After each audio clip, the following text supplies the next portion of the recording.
سأقبل يا خالقي من الرحمن جديد. الرحيم.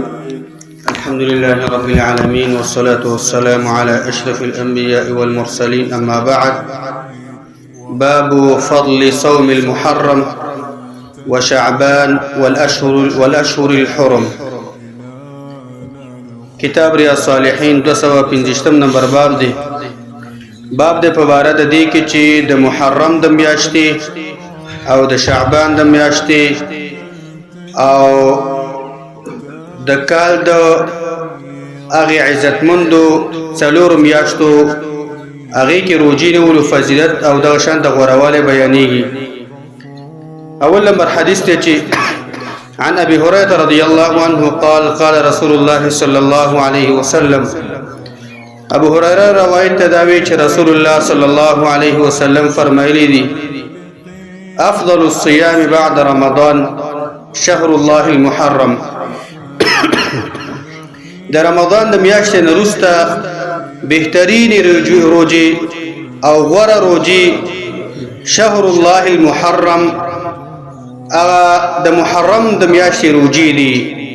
دا دومره عزتمنده میاشته چې نسبت رب العالمین ځان ته کړل شهر الله المحرم. هغه د الله تعالی هغه محرم میاشت د هغې روزې په هغې کې روزې نیول دا ډېرې غوره روزې دي چې ځینې سلفو به دا میاشت ټوله دغه شان ته په روژه باندې تېروله. وافضل الصلاة بعد الفریضة صلاة الليل. او بهترین منځ د فرضي منځونو نه وروسته بهترین منځ دا د شپې مونځ دی. د شپې قیام اللیل دی، تهجد، چې د شپې سړی راپاڅېږي او هیڅ قسم ریا په دې کې نه راځي او ځان رب العالمین ته ودرېږي او الله دپاره عبادت او بندګي او منځونه کوي. نو مقصد د روایت دا ده چې د رمضان د میاشتې نه وروسته بهترینې روزې دا د محرم د میاشتې روزې دي چې دې کې دغه شان د ډېر روزې نیول دا پکار دی او باب سره تعلق همدغه ځای دی. او د غوره مونځ نه وروسته بهترین مونځ دا د شپې مونځ دی، د شپې عبادت او بندګي ده. دویم نمبر حدیث عن عائشة رضی الله عنها قالت. عائشة زهانه روایت ته دا وی چې لم یکن النبي صلی الله علیه وسلم يصوم من شهر اکثر من شعبان. نو نبی صلی الله علیه وسلم چې د شعبان د میاشتې نه په بله میاشت کې به ډېرې روزې نیولې. یعنې د الله پیغمبر به شعبان میاشت کې ډېرې روزې نیولې. داسې بله میاشت په نفلي د میاشتو کې نه وه چې د الله پیغمبر ته به ډېرې روزې دا نیولي. فانه کان یصوم شعبان کله. یقینا د الله پیغمبر صلی الله علیه وسلم به د شعبان د میاشتې ټول روزې به نیولې. یو روایت کې دا دی. او وفي روایت بل روایت کې راځي کان یصوم شعبان الا قلیلا. د الله پیغمبر به د شعبان د میاشتې روزې نیولې مګر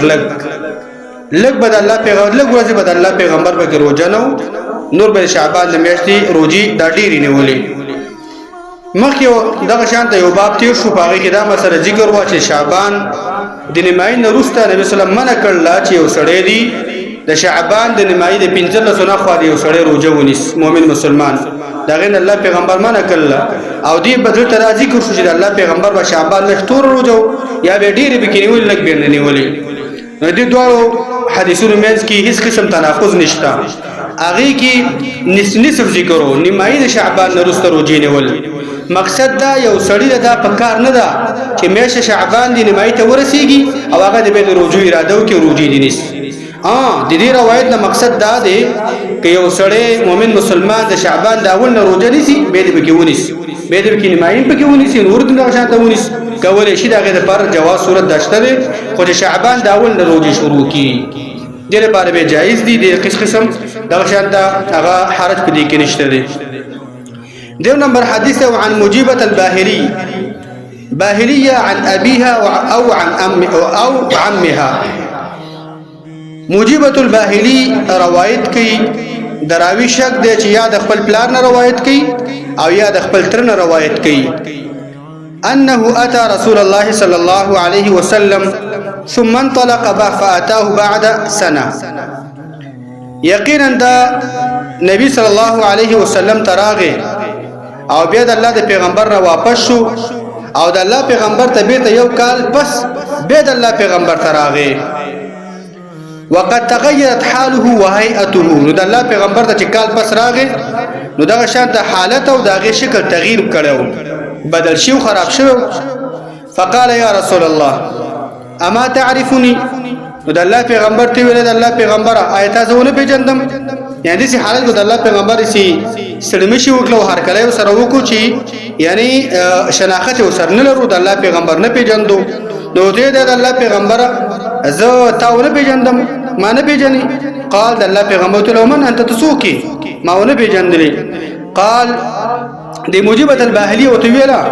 انا الباهلي زباهلي ما الذي جئتك عام الاول اغه باهلی چې تاته دغه شان د پولنی کال کې راغلی ما مخکې کال کې چې راغلی ما اغه باهلی ما نو قال د الله پیغمبر ته فما غيرك بدل شوی څه وجدا خراب شوی مخکې خطو وقد كنت حسن الهيئه او یقینا ته مخکې د خيسته حسن د خيسته شکل والاوي او درن خراب شوی دی ولی وجه صدا قال داغي وتویلا ما اكلت طعاما منذ فارقتك الا بالليل اې د الله پیغمبره دا یو کال کېږي د تانه چې ما خوراک نه کړې تر هغه وخت نه د تانه چې جدا شوه ما تیر کال ته راغلم ما مگر د شپې می خوراک کړې دي اشاره او توګه چې ټول کال روزه ومزو صرف شپې می خوراک کو او نور ما دا یو کال کېږي چې تا تیر کال زر راغلم ما او تر اوسه پورې ما خوراک د شپې صرف کړې نو په ټول دغه شانته یعنی روزه ومه فقال رسول الله صلى الله عليه وسلم الله پیغمبر تو فرمایل عذبت نفسك ځان ته ډېر عذاب ور کړی دی ځان ته تکلیف ور کړی دی ثم قال بيد الله پیغمبر تو ویل صم شهر الصبر ګورا ته صرف روزه نیسه د رمضان د میاشتې هغه کامله میاشت روزه کې ګټوله میاشت شهر الصبر یو ته ویلي نه مراد یې رمضان میاشت روزه دانیسه و يوما من كل شهر او جدير د روزو شوقي نو د هر میاشت نه دغه شاته یو ورځ دا روزه کېږي نو روزي منیسه قال دي صحابي تو زيدني يد الله پیغمبر ما ته بګزیتواله را ولا میش کی وروجه نیول فان بي قوه یقینا زو طاقت والای ما توان او طاقت لرم چې نور روزي ونیسم قال الله پیغمبر ته سوم یومین دو ورځې روزه سره میش قال زدني دي صحابي ته ویل الله پیغمبر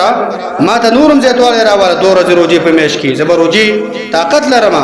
قال الله پیغمبر ته ویلا سم 3 ايام روزه شته د هر میاشت نه 3 ورځې رمضان میاشت روزه پوره نیسه او د هر میاشت نفلی روزه دا 3 ورځې روزه کېږي قال صحابي ته زیدني یا الله پیغمبر ما ته زیتواله راواله زه طاقت لرم چې 3 ورځې نم زیت روزه شم قال الله پیغمبر تو ویلا سم من الحرم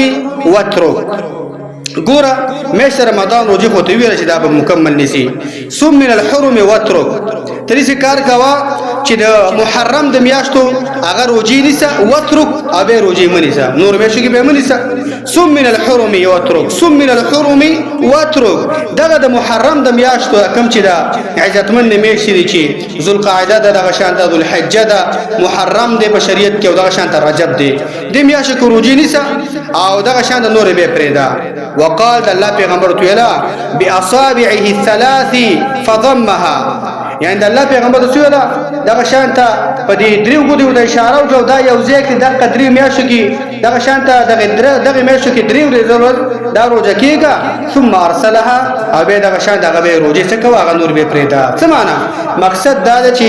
د الله د کوم عزتمن میاشتې دی په دې کې تو روزه کېږي او په دې کې دا شانته روزي نیسه نور میاشو کې به روزي دا مې څه په دې کې ډېر واله راواله نور میاشو کې روزه کېږي مې رمضان سره روزه نیسه د روایتونو مقصد دا دی چې دغه شانته یو سړی نفلی روزي نیسي نو په محرم په میاشت کې ډېر روزي ونیسي د شعبان په میاشت کې دغه شانته روزي هغه د اول نه اراده وکړي په دې ریت باندې هغه کې ډېر روزي نیسي او دا کم چې محرم میاشت نوري چې دا کم د رجب دغه شانته محرم کې خاص ډول باندې یاد شو ذوالقعده او ذوالحجه دا په دغه درې میاشت خصوصا د ډېر روزو خیال ساتل پکار دي الله دې موږ ته توفیق راکړي وصلی الله علی نبینا محمد